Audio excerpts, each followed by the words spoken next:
आदरणीय मेरे प्रिय दोस्तों और भक्तों, वापस जाते हुए हनुमान जी को सीता जी ने क्या निशानी दी, इस वृतांत पर एक नज़र डालते हैं। दोस्तों, यह वृतांत आनंद रामायण से लिया गया है और आनंद रामायण के सर्ग 9 में यह दिया हुआ है।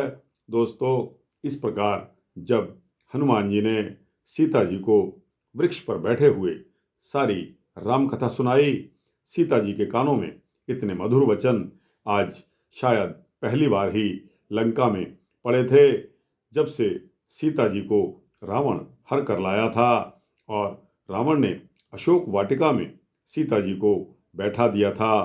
तब से आज तक सीता जी के मन में रावण के प्रति क्रोध और अपने प्रभु श्री राम की याद सताती रही थी।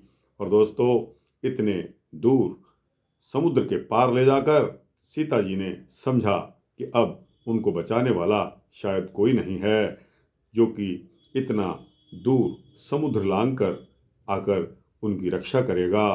तो दोस्तों, बहुत दिनों के पश्चात जब संपूर्ण घटनाक्रम को सीता जी ने हनुमान जी के कंठ से सुना, लेकिन हनुमान जी तो पेड़ पर बैठे हुए थे।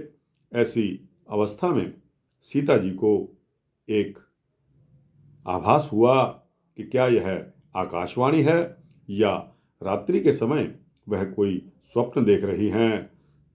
जिस मधुर ध्वनि ने उनके कानों को अमृत के समान मधुर लगने वाले ये वचन सुनाए हैं, वह प्रिय बोलने वाला महाभाग्यशाली व्यक्ति कौन है, मुझे आकर दर्शन दे। ऐसे वचनों को सुनकर श्री हनुमान जी पेड़ से कूदकर सीता जी के समक्ष प्रकट हो गए। माता सीता को हनुमान जी ने प्रणाम किया और पुनः श्री रामचंद्र जी का समाचार सुनाया और रामदूत श्री हनुमान जी ने उन्हें अपना विश्वास दिलाने के लिए श्री राम द्वारा दी गई राम नाम की अंगूठी माता सीता को प्रदान की। राम नाम से अंकित उस मुद्रिका को जब माता सीता ने देखा तो वे नमन करके वे कपि हनुमान से बोली कि हे कपि, तुमने जो कुछ भी यहाँ देखा है उसका सारा वृतांत श्री राम को जाकर बताना।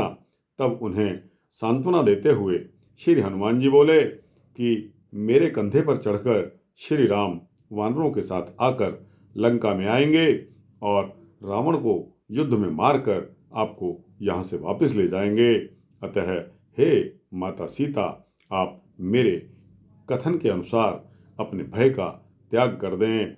तदनंतर माता सीता को विश्वास दिलाने के लिए हनुमान जी ने अपना वास्तविक रूप भी उन्हें दिखला दिया।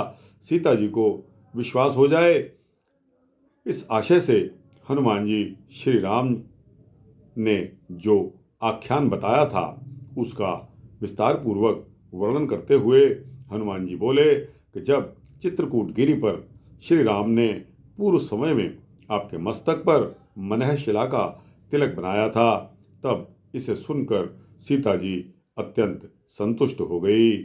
दोस्तों, संतुष्टि के बाद उन सीता माता से हनुमान जी बोले कि हे माता, अब आप मुझे यहाँ से जाने की अनुमति प्रदान करें और जिस प्रकार श्री राम ने पहचान के लिए अपनी मुद्रिका आपके लिए दी थी, वैसे ही आप भी अपनी पहचान का कोई ऐसा चिन्ह मुझे दे दें। तब सीता जी ने अपने पिता के श्री जनक के द्वारा दी गई चूड़ामणि को अपने सिर के बालों से निकालकर उसे हनुमान जी के हाथों में रख दिया और चित्रकूट पर्वत पर पूर्व समय में काक जयंत ने जो कुछ भी सीता जी के साथ किया था उस घटना को उन्होंने श्री राम को सुनाने के लिए बताया। दोस्तों, इस प्रकार यह कम्युनिकेशन टू एंड फ्रो, यानी कि पहली कम्युनिकेशन, पहला संदेश यह था कि प्रभु श्री राम की दी गई अंगूठी और प्रभु श्री राम के द्वारा उस चित्रकूट गिरी पर जब श्री राम पूर्व समय पर पूर्व समय में श्री राम ने आपके मस्तक पर मन है शिला का तिलक बनाया था। उस घटना को याद दिलाना तो सीता जी को पता लग जाएगा कि हाँ, यह सच्चा दूत है।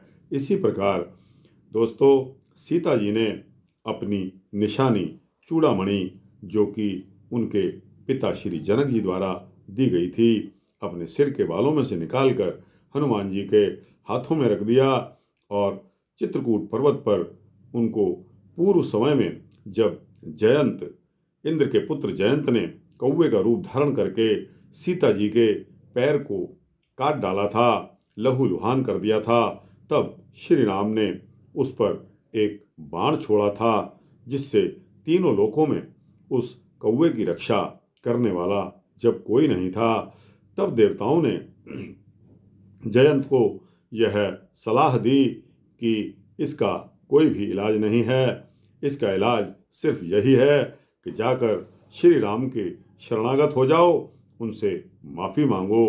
तब जयंत हार कर जब तीनों लोकों में उसको बचाने वाला कोई पैदा नहीं हुआ, तब जयंत ने हार कर प्रभु राम की शरण ली और प्रभु राम ने उस बाण से जयंत की एक आंख फोड़ डाली। तो दोस्तों, यह वृतांत टू एंड फ्रो कम्युनिकेशन, यानी कि हनुमान जी ने पहले श्री राम का संदेश वाहक बनकर सीता जी के पास आए, सीता जी को उन्होंने संतुष्ट किया कि हाँ, मैं ही वो सच्चा सेवक हूँ जो आपकी सुधि लेने आया हूँ। इसी प्रकार जब सीता जी संतुष्ट हो गई, तब सीता जी ने भी अपनी निशानी चूड़ामणि अपने सिर के बालों से उतारकर हनुमान जी के हाथों पर रख दी और इसके पश्चात जयंत कौवे की घटना का उन्होंने वृतांत श्री हनुमान जी को कह सुनाया, जो कि श्री राम को सुनाने के लिए था। तो दोस्तों, यह टू एंड फ्रो कम्युनिकेशन दोनों तरफ से हनुमान जी ने संपूर्ण किया।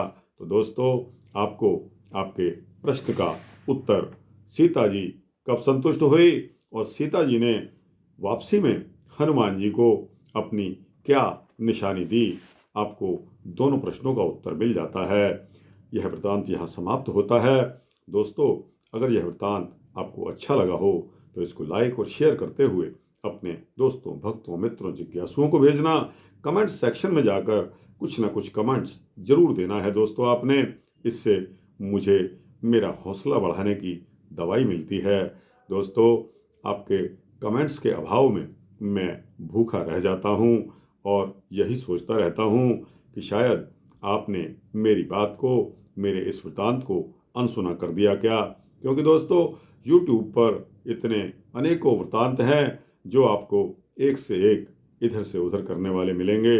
और दोस्तों, धोखेबाजों से भी आजकल बचकर रहने का समय है, क्योंकि सोशल मीडिया पर धोखेबाजों की भी कमी नहीं है। दोस्तों, यह एक धार्मिक माध्यम, यह एक धार्मिक चैनल है, जो कि एक सच्चा माध्यम आपको मिला हुआ है भक्ति का।